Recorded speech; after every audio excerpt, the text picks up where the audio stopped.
Hey everyone, my name is Mike Vaughn. I'm a writer for Geek Vibes Nation, and I'm also the host of a weekly home video show called The Video Addict. But today I'm really excited because I have some very talented directors from the new VHS anthology series, VHS 85. Thank you all so much for joining me today. Thank you for having us. Our pleasure. Yeah, absolutely. How did you all get started with this project? Well, I'll jump in. Yeah, I actually did a short for the original VHS film back in 2012, and so been friends of the franchise ever since, and it's grown, and I was fortunate enough to be a part of the last few VHSs in my capacity as a producer, so kind of creative producer, working with some of the other directors.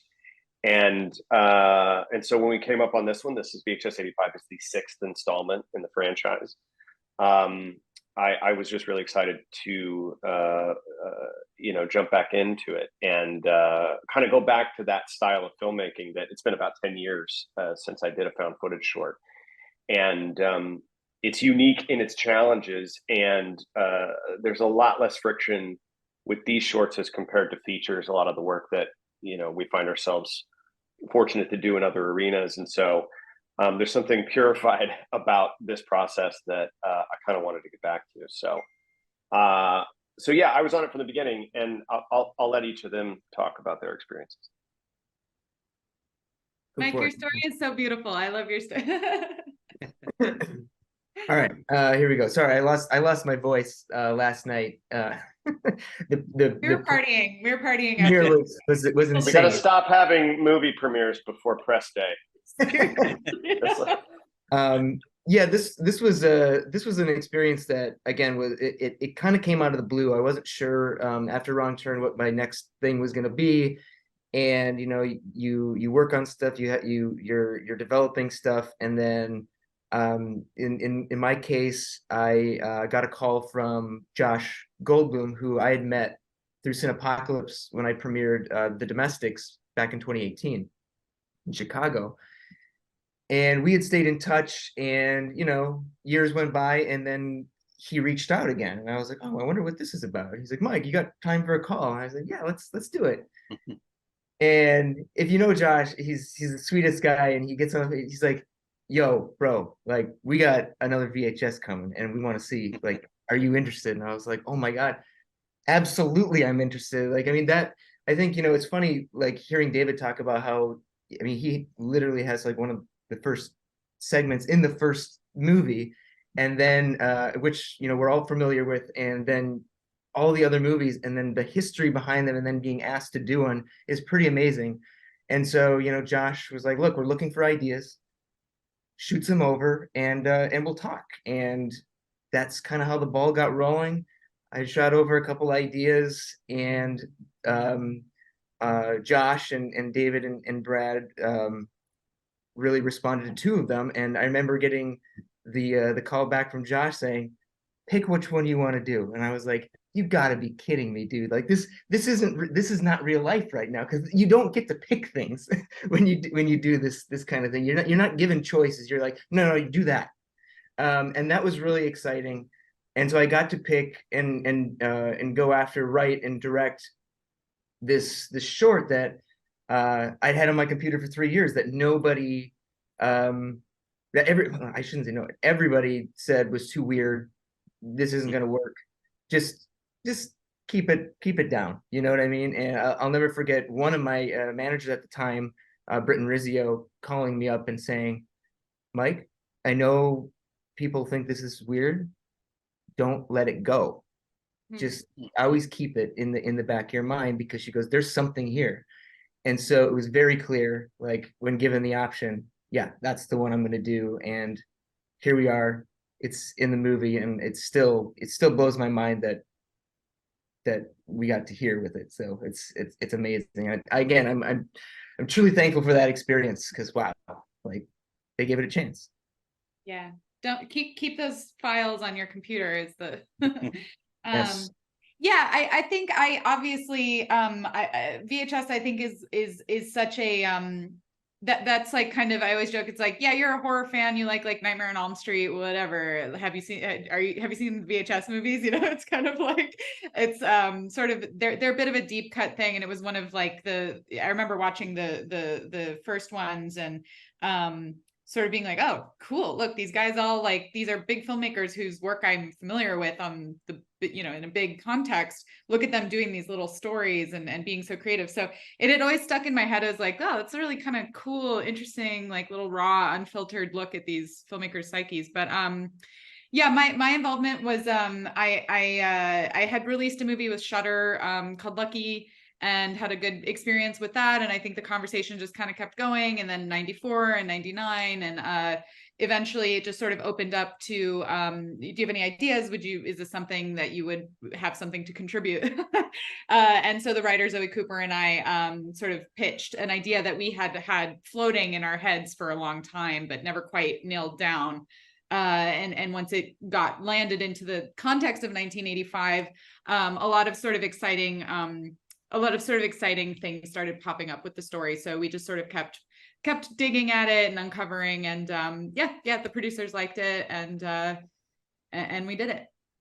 Nice. Here we are. Yeah, and also Lucky is great, by the way. I reviewed that for Geek Vibes, and yeah, very cool. I even have the DVD release that Shudder put out. So hey, how about that? Very cool. Physical media, baby. Yes. Right on. Cool. But I'm so yeah, sorry, no, what's that? Sorry. I'm just gonna cancel my camera for 1 second. Sorry, 1 second. Okay, no problem. So sorry. Okay. My dog is trying to get in and out of this room. All good. So my next question for y'all is, was it hard working not only within the VHS tape style aesthetic, but also kind of in the framework of, you know, it flowing with the rest of the segments? Yeah, I mean, I can talk a little bit about, like, well, first of all, the wraparound. I think most everybody kind of ran and did their own thing until we got to the wraparound. And then the wraparound's job was to try and find some just kind of tonal cohesion with everything else. So we definitely took inspiration from the other shorts. I know every filmmaker really had to see or imagine their film in context to the whole movie. So sometimes that can influence the cut a bit. But there are always challenges inherent in found footage that I think really lend themselves to interesting creative choices, and they take you to places that you would normally end up in if you were shooting in a traditional movie proper kind of format. So I think that's part of the joy of found footage, is that oftentimes you're locked to a single perspective. You can't lean on the edit in the same way you can normally. So if you're doing gags in particular practical gags that lend themselves to the 80s, then you got to kind of pull it off in a wide shot, which can be really, really challenging at times. And I think it pushes craft just to make that believable. And then there's just a style of performance and a slice of life kind of reality that you have to capture that, interestingly, I think until you've made a found footage movie, you don't realize how hard it is to hit that bar. A lot of great movie lines, like styles of dialogue or performance that would work really well in a normal film, will just fall flat on their face in a found footage movie. You'll just feel the inauthentic kind of nature of it. So it really pushes everybody to create a reality that's a bit different. We like to say it's filmmaking, but it's filmmaking where you can't get caught filmmaking. Like, you don't want the audience to be, too aware of the fact that you're having a blast. You want them to get lost in the moment a little bit. So yeah, I love it. I find it immensely challenging, and I find that they say that it's sometimes the best choices are born from limitation. I think that's the case here. That's one of the reasons to go for it. Yeah, it was really exciting. Definitely scary at first to do found footage. Your normal toolkit is not available to you as a filmmaker. But I think also part of your question about the kind of cohesiveness and how we all fit together.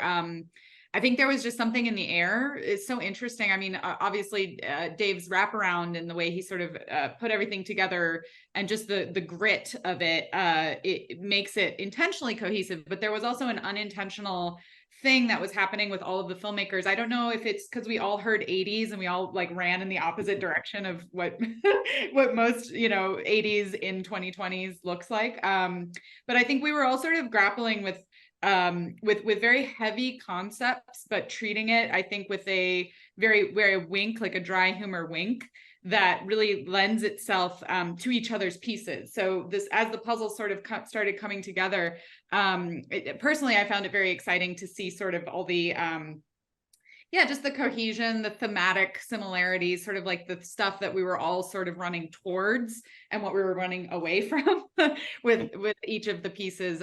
So yeah, like I think the bird's eye view was very cool to see it sort of come together with such a common energy and thematic sort of through line. What was the question again? Just yeah, I mean, I think it was, yeah, I mean, to piggyback off all that, it was just, it was really cool to see how we all, again, like Natasha said, ran away from traditional 80s. And I mean, even like in my segment where it starts off a little bit more traditional and you get it from, you know, okay, there's a motor home and they're dressed a certain way, but then it was, and we're like, oh, we're going camping. Oh, here we go. Here's the typical 80s slasher segment. And knowing full well that I can't do that. Like I can't just, you know what I mean? Like I can take you in a different direction. I'm not gonna go just the traditional 80s slasher. We're gonna get a little ickier, a little grimier, and we're gonna talk about some things that that might make people uncomfortable, which I think is can be challenging, but also like super rewarding in doing something like this. nice. So were you since this is VHS 85, were y'all VHS renters back in the day? Hell yeah, of course. Oh my gosh, yes. The best nights were like going to the video store with dad, like picking out movies for yeah, it's like the most fun. And the cases, someone was talking about the art, just like the lost art of the Yes. VHS cover. I totally agree. It was so beautiful and yeah, mysterious. You just like see imagery that like is seared into your brain forever. Yeah, It for was, sure. yeah, I mean that, you know, piggybacking off that, like that's where, like I wasn't allowed to watch the majority of movies at the video rental store. Like our section was the family section, sometimes the new releases if they were PG-13 or less. But the horror section was always like the no-no, and I snuck away into that all the time and just couldn't help but like make up by looking at the box art. You could make up the movie in your mind, and that was, I think, something that trained my brain at an early age to get into that mindset, because you watched a lot of those movies eventually. Like I eventually was able to seek out those movies and watch them. That the case art was so impressed on me that like you're like, wow, I imagine that being way more fucked up and crazy when I was like 8 years old. Yeah. Which is really strange to say, but wow, that's amazing. But like again, those cases fueled imagination, and it's a lost. It's from another era, and it'll be really interesting to see what this generation does with like streaming and how they literally just like click through shit like at 1,000 miles per hour, and you can't even look at what the images. And I don't know, like we Yeah, were turning it over. yeah, Turning it like over. it was a freaking time, man. It was a time, and you just took an hour and you just immersed yourself in this place with stained carpet and rows of tape. And yeah, there's nothing like it. Yeah, when you had already made the commitment to go to the video store, so Right. you were leaving with a movie one way or another. You just had to decide. Yes. And what I loved about the horror section was it was always in the back of the store, so it was like, and you had to kind of like, there was a vibe when you crept to that part of the shelf that you weren't supposed to be there necessarily. So there's just a whole sense memory experience there that I think is gone when you're just forever clicking through streaming media, unfortunately. And those horror, like specifically in that time too, it was before they just like plastered whoever the movie star was. It would be like the iconic image from the movie. You're like, what the hell is this? A rotting pumpkin? What the fuck is this about? Or like it was so image forward and designed to capture the imagination and not like trying to sell you, like, hey, Brad Pitt's in this, or come see this Bruce Willis movie. It was just like, look at this crazy image. What is this? Does this grab you? Does it grab you enough to take the case off? Does it build a world? Does that one image build a world for you? Rather than just like sell. So we were talking about the box covers that really stuck with us, and one of them for me, it was a movie I've never seen, Future Kill, which is this like amazing sci-fi kind of, I can't tell if it's like a soldier or like an alien bounty hunter, or just like, I don't know what it is, but it's this very, very narrow figure with these like incredibly long fingers, I think covering its face, right? Yeah. And then Mike shows up at Fantastic Fest with the shirt. And I was like, you've seen it. I felt seen. Future Kill was one that I made up movies in my head for. So I got to go watch it now. I think Geiger did the design that. I think he did. Yep. It feels very Geiger, doesn't it? Yeah. It was. Yeah, they got him to design that cover. Nice. I have to wrap, but real quick, I think like my favorite cover, if y'all haven't seen it, is Psychos in Love. No. Well, Google the VHS cover. It is chef's kiss. I will. Psychos in Love. That sounds great. Yeah, actually, Vinegar put out a Blu-ray of that, and it's a lot of fun. But I do have to wrap up. But thank you all so much for taking the time to talk to me about VHS 85. It is great. It's one of those anthology films where every segment is a banger. So thank you so much. Yay, Thanks, thank Mike. you. All right, thank you. Cheers.